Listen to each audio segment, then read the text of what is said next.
Welcome to my podcast, The Art of Feeling Better. We are quite clearly out in nature, chilling in the hammocks today. So your beautiful space that we've kind of hijacked and I keep spending all my time in, because it's just so healing and so lovely.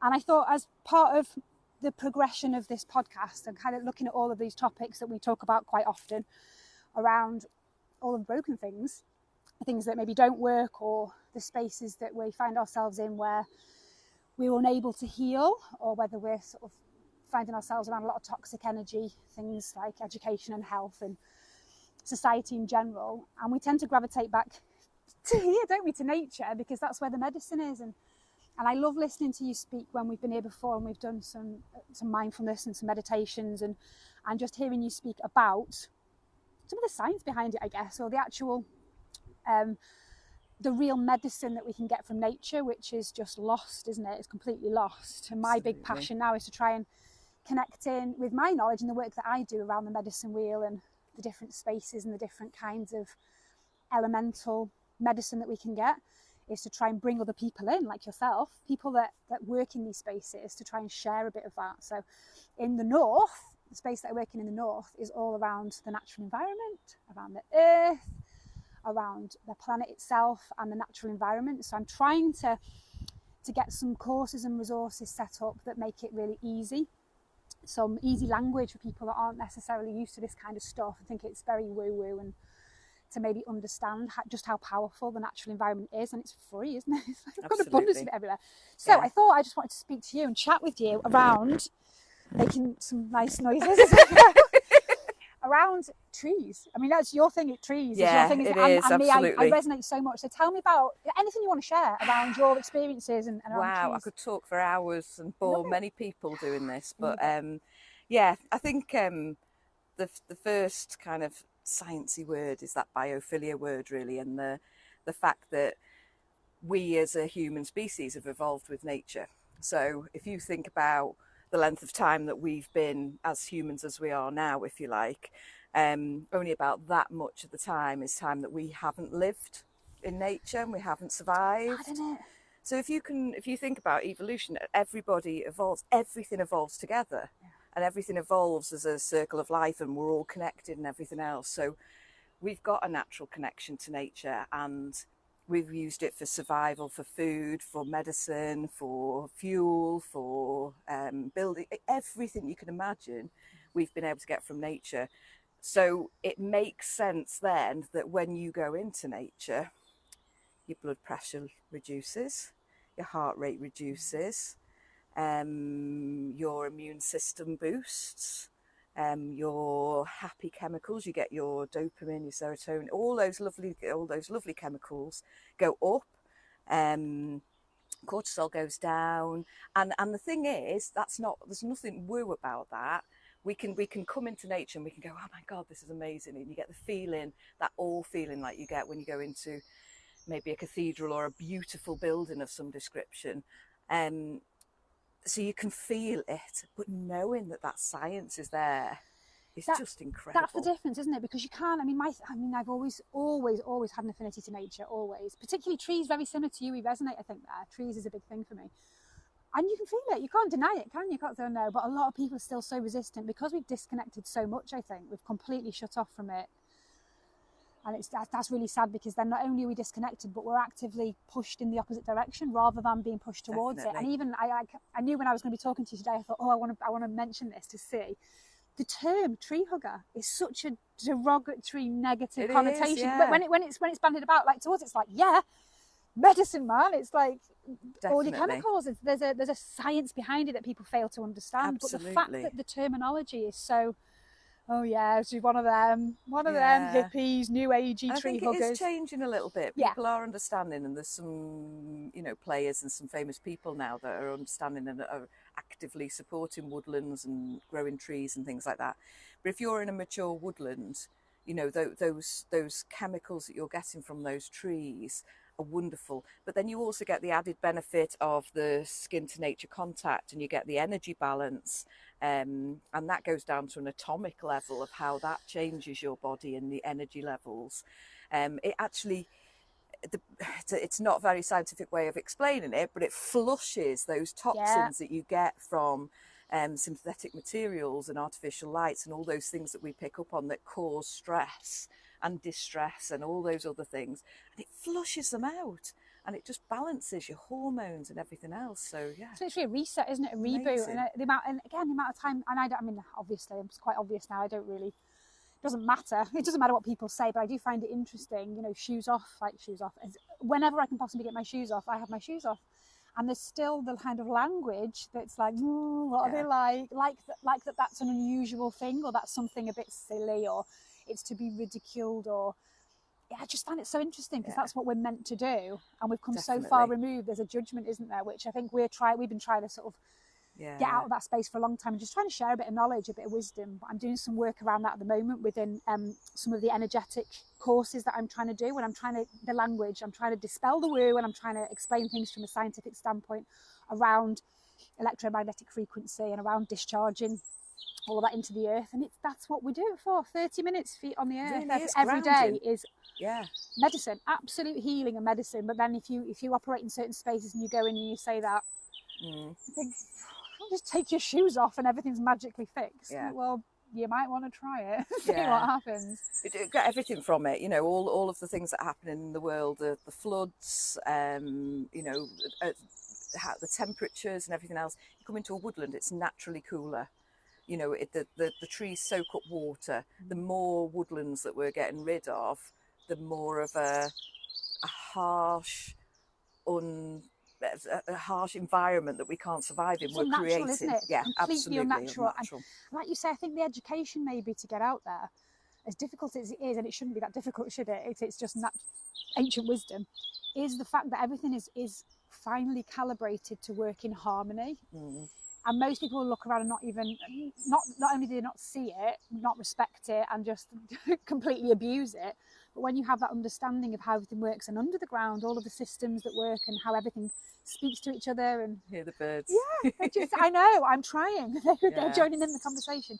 Getting very noisy up there. Yeah, but that purpose that everything helps each other. It's the perfect it's a perfect analogy for how humans should live, isn't it? How nature works, and you'll have certain things that operate in a certain way to protect something else, and in turn that would feed that. And I just think we can learn a lot, can't we, from nature? We can learn an awful lot from being in this environment. And I know a lot of the work that you do about forest schools is a huge big thing, that we're trying to get more knowledge about that into mainstream education, because until recently, for me anyway, it's been very much that alternative provision, that this is like, where there's nowhere else to go, throw them in the forest. And now things are shifting a little bit, that people are starting to understand the benefits, and that you can actually learn anything. You can learn anything in the outdoors. I've even done sessions on the Reformation outdoors, and we've created a church, and then we've acted out, all sorts happening. You can do anything in the outdoors. We're going to be doing some numeracy stuff coming up. But our waiting list is massive, and we're heavily dependent on funding. And schools now are phoning us up to refer children that they think will have a benefit. And one of our children went to a parents' evening. He's just been for a block of 6 forest school. And they've asked if we can carry on with this provision for him. He's been taken out of school for 2 hours to do this. But the knock-on effect in school is that he has more attention, he's got more energy, he's more lively, he's excited about the next forest school session. So there's a carrot there, but there's also the benefits that he's getting from being around the trees. We could run an alternative provision. We could run one all the time. You could do the whole curriculum could be absolutely embedded in the natural environment. And what a way to learn in a space that's conducive to learning and isn't. Absolutely. And when we know that the world is going to change, and it's very much digital based, and you know, they say now that there's not a lot of point in going to university, because in 3 years so much can change. You know, that you're out of date as soon as you come out. So is there a way of children's life being split between a digital world and a natural world, and then they get, you know, the benefits of both? But what they do get as well is, if they get to know nature, they get to care about it because they see it instead of just walking through it. And then everything they do on this side in the digital world is going to be more mindful and hopefully not detrimental to the planet. I think it's perfect, and I think I've had this conversation a few times now about the fact that we can't go backwards. We can't go backwards. We have to keep moving forward. And we have to embrace both, but we can't lose the old ways, can we? And that's my big thing, is trying to balance the both, I think, and try and get that ancient wisdom of how to survive as a species, which is like innate knowledge we know, and that's why we're so uncomfortable, because we know we're not operating the way we're supposed to, but we're like, oh, well, everyone else is doing it and I'm being told to do it, so I better do it. If we can shift away from that, and I think spaces like the one that you've built, it's people can immerse themselves in that healing space, but you collectively learn how to learn together. So I think even if things are moving really quickly, this doesn't change. This innate knowledge doesn't change. And you can have this space that lights people's brains up and helps them to learn how they learn best, and what matters to them, and their purpose, their identity, and how they can look after their environment and each other and themselves. And like you say, then they take that knowledge and then they apply it in the digital world, but they're not so disconnected that, you know, you see things all the time, don't you, where there's a picture of somebody looking at a picture of a tree, where there's a tree there and it's trying to, we need to stop that really badly. We need to... But there are some benefits from looking at a picture of a tree as well, not as much. And there was a study in America where they found that people that went out into nature, it was their cytosine, it was their anti-inflammatory part of their body was increasing and being boosted when they were out in nature. And then they did an experiment with a group where they had two different groups that were in a hotel, and they piped in cypress essential oils, and it was boosted, but only by 20% instead of by 50%. So there is a benefit to kind of us manipulating the natural environment, but it's not as big a benefit as when you're out in it. Yeah, and you can see that through things like meditation and the practices that we do. And when I do journey work or meditation, I'm really connected to nature. So I could be sitting in a block of flats hotel room somewhere, no access to anything green, but if I can get into a meditative space where I'm using all those senses and I'm recalling the sights, the sounds, the smells, you know, this is what we do, but you know how powerful it is. You can access that healing and that chemistry wherever you are. Absolutely. It's not the same as being there, is it? No, but a lot of what we do is building people's toolkits. So we work with the whole family, so we have the family sessions, but we also run parent support sessions and just any sorts of retreats and all sorts. So we focus on trying to build the toolkit, because not everybody's going to resonate with every idea, but like you said, if I can teach them some simple breathing techniques and connect them to nature, and then start doing visualizations where they can visualize the tree and the gift it's giving them, then like you said, if they're having a really bad day with their children and they're just like, they're tearing their hair out, they can take a few moments or go in the bath or something and just imagine they're in the woodland. Absolutely. And it helps Use hugely. their tool. And there's so much science, so much evidence. There's little tricks that we do around anchor points, where when you're meditating, you press a certain point on your hand and then that's your switch when you need it. There's so many different tools that you can use and take back into potentially very toxic and stressful environments, but you have to be able to access these kind of spaces to get the most benefit, don't you, to learn those tools in a space. And I could sit in a big classroom and try and teach people mindfulness and breathing and meditation. It's almost impossible for people to shut off long enough to actually... It does make it much easier when you're outdoors, and I think it's because you get that chemical boost. Yes, I that agree. Automatically puts you into that more meditative state. Yeah. So I love sound baths and I love all the different things that you can do, but I love it more when I can do it outside. Yeah. Oh, it's magnified by... Definitely magnified. And it must be, like you say, it's definitely the fact that you have a bit of a reset when you get into the natural environment anyway, so you switch back to parasympathetic anyway, and you're in that nice space. Definitely. So then you're more likely to be able to access the tools. Yeah. But it's getting people to recognise that, isn't it? That soft fascination. So they reckon that just gazing out at nature, just the movement, the colours, everything of nature, just has that calming effect on everything. And they've even done studies on children's eyesight, and how much there's more children that have got short-sightedness and long-sightedness because they're only got two distances that they're looking at, whereas if you're outside, your eyes are developing so much better. Such a good point. I never even thought that before, but you've got so many different things. And opticians are telling people now, parents now, if their kids go in and they need glasses, you need to take them out more and Makes sense, develop doesn't those it? muscles. Gosh, Definitely. that makes so much sense. Everyone's just kind of, yeah, it is So powerful. it does every part of your body. And there's no coincidence either that, you know, at the beginning of the season, the plants that come out, like now, there's lots and lots of plants that can help with hay fever, and that have really, really good boosts of kind of energy boosts, and lots mint, of before we were playing with the mint, cleansers. cleansing, So there's detoxing. cleavers and things that can do detoxes. And then at the end of the year, you've got more things that are for the immune system and give you a boost ready for the winter. So well, that's what it's there for. It's there because we're meant to be working with it in sync. Absolutely. That's why they happen at these times, because that's their gift and that's what we're meant to be doing. We just trash it, but instead completely disrespect it. And that's where the medicines come from, but they're just wrapped up in a global identity, aren't they? And not many people know that they come from, you know, willow bark or foxgloves, digitalis, and things like that. Yeah, so. white willow, good painkiller. I mean, I have lamb's ear. I don't know what the term for it in my garden. Huge big one. It was a cutting that was gifted to me, and I've grown it and grown it and grown it. And Craig, the kids, everybody, every time there's any kind of injury, and I've got aloe everywhere, loads of aloe, all kinds of things, and all my garden is just medicine and food and medicine. And it happened again at the weekend. 2 people in my family are like, got any medicine? Like, what's happened? So we'll have a little, like, we had a bit of sunburn, so the aloe goes on, and then the lamb's ear, every kind of injury we have, because it's also known as backyard bandage. So the leaves are, I'll bring some to show you, they're white and really thick and really velvety, and I believe it was used in World War One as a bandage. Same as plantain, isn't it? Same as plantain, anti-inflammatory, antimicrobial, antibacterial. Great. So I'm just wrapping. Somebody hurt their toe, and I was like, "Well, put this on it first, then we'll wrap it up in that." And it was like some kind of miracle had happened. It's like a couple of hours later.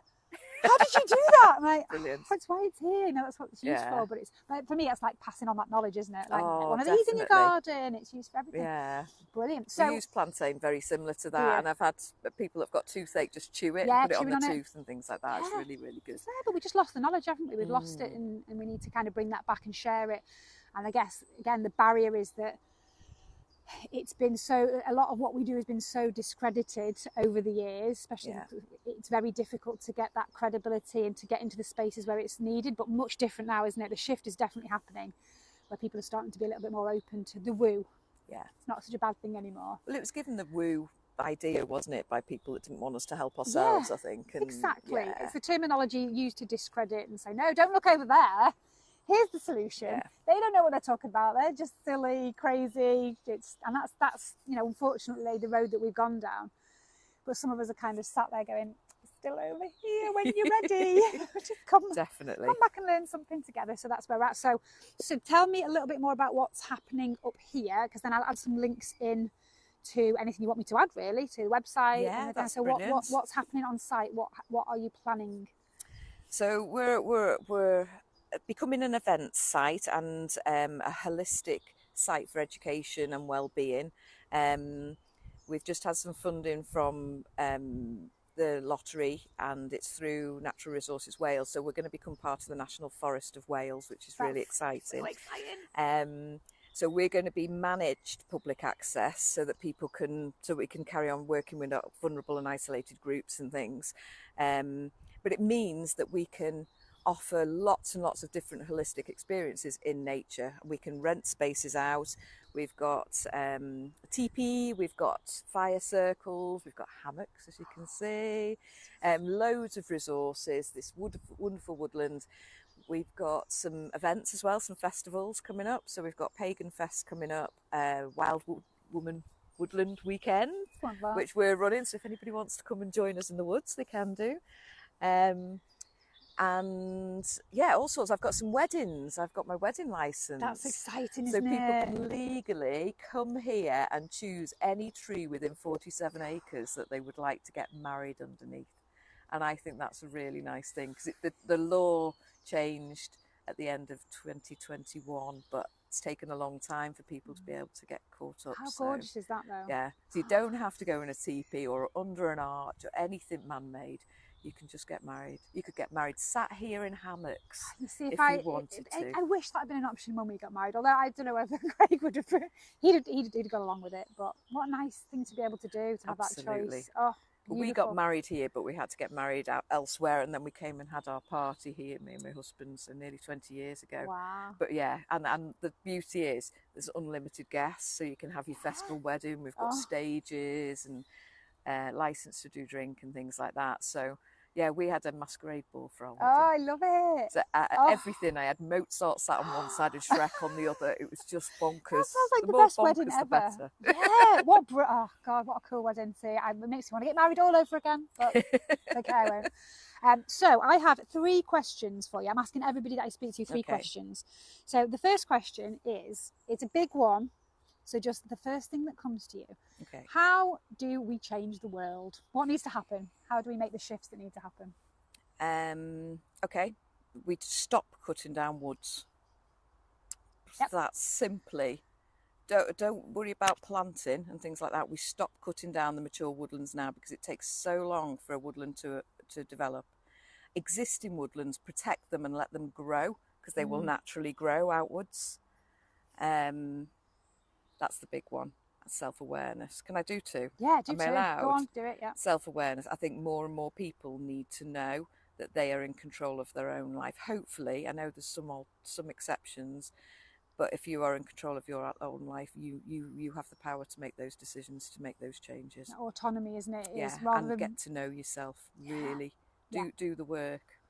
Yeah, I love it. So you're not playing off somebody else's sheets then, are you? Yeah, or blaming other people for things that are happening in your life. When you have control, It's a hard one. It's a really hard one, that. Yeah, it's tough, isn't it? I'm doing a lot of this with Mindset Mojo, with that area of work around how the brain works in those spaces, and how a lot of the time it's even if you're in a really uncomfortable place and you don't like what's happening, it's still more comfortable than actually having to own it. Absolutely. And it's much easier to then just be able to pass blame and, well, I can't do this, it's not my fault, when it takes courage, doesn't it, to step into that space where actually full autonomy, I'm in control of everything. And there's difficult. A reason. If you can find out what the benefit is to that bad behaviour that you've got, oh my God, it's a game changer. It is a game changer, yeah. That's There'll the learning, be a reason somewhere in the past why you're ill every 3 months, why you do overwhelm. Is it because that's the only time that anybody's ever cared for you? Do you know, there's some reason in there, isn't it? That's the learning and that's the healing. It's just pain. It's just self-awareness. People avoid that because it feels uncomfortable. But the irony is that's where the medicine is. You have to go into that space and pull that out, and then it is the game changer. That's brilliant. Love it. Perfect. Absolutely. Okay, so next question is on a very small scale now. I'm trying to get tips from everyone I speak to that we can build this toolkit of things that will just help people to feel better in the present moment, easy things that people can just do in their daily life that will help them to feel better, because that's the name of the podcast. So is there one thing, you can have 2 if you want, but just the main thing that you might do in your practice that helps you feel better? Absolutely. Lengthen their outward breath. I didn't think you were going to say something else. Did yes. you? Brilliant. In the moment, if I know I'm going somewhere where there might be somebody or something that's going to trigger me, or I don't particularly like their energy, then I will just take a few moments and I might count, and I'll breathe in for 3 and out for 9. And that's instant switch from your sympathetic nervous system to brain your chemistry. Yeah, what you were saying before. Brilliant is advice. A game changer. And everybody who comes across me gets fed up of me saying that, because I think you've got to practice. The more you practice it, the more your body very quickly, when you do that, gets you into that relaxed state. Brilliant advice. It does, and it's quick, it's instant, it's free. You can use your breath. I do that if people are in crisis. If I come up with someone's having a panic attack, the very first thing I do, and there's a breathing technique actually I've got on one of the resources, anchor breath, balloon breath, really quick breath in, big breath in, and then really slow breath out. There's lovely ones with children as well, where they can have a pinwheel and blow it. Yeah, things it having lots of visuals. We used to do calm jars when I was working in different spaces. We'd create calm jars where we'd put different colours in the water and then shake it. And then that's the chaos. And then while you're learning to do this deep out breath, you can feel it will settle. So loads of visuals. I love that. What brilliant advice. I love it. So last question. This is to help me build the Spotify playlist, right? I know you're into your music like me. Oh my word. So it's a really tough question. This is for like feel good. The ultimate, if you were really needing to cheer yourself up and get the good vibes, what song would you be putting on? Because I'm going to add it to the Spotify. I've got quite an eclectic taste. You have. You always surprise me. Yeah, there's a bit of big band in there. Sometimes there's a bit of musicals. But to cheer me up, my jump around and smiling. Yeah. Probably TerraVision. Oh, nice. Which one? So I don't know. Whales and dolphins always makes me smile, but yeah, pretend Great. best friend. I think and Tony Wright is an amazing songwriter. I Brilliant like artist, his isn't solo he? stuff as well. I've not heard Really much of real, a solo, you know. really But yeah, real stuff. real, they're genuine, but proper, like you say, jumping around, just feel good God, tunes. those gigs are just the best. See, I've never seen TerraVision live. Oh. There's one band that I've not seen. I've seen a lot of right, bands. okay. Well, I'll keep that in mind Maybe next we need time to I go see you. and I think you need to come and experience TerraVision. if you find tickets, I'll go. Yeah, I'll go. It reminds me of the 90s. Reminds me of being a kid in the 90s. Definitely. Brilliant. That's going on the list then. Thank you. Right, thank you. I think we'll have another catch up at some point, and there'll be more things that we can do. And I'm going to add some little bit of footage in of a bit of a tour of the site, and I'll add some links in. For like ticket sales and different things, and people can get in touch if they want to. But that sounds thank great. you for joining me today, and thank you for letting me hang out in the hammocks. It's just beautiful. It's exciting, I love it. isn't it? Just want to have a nap now.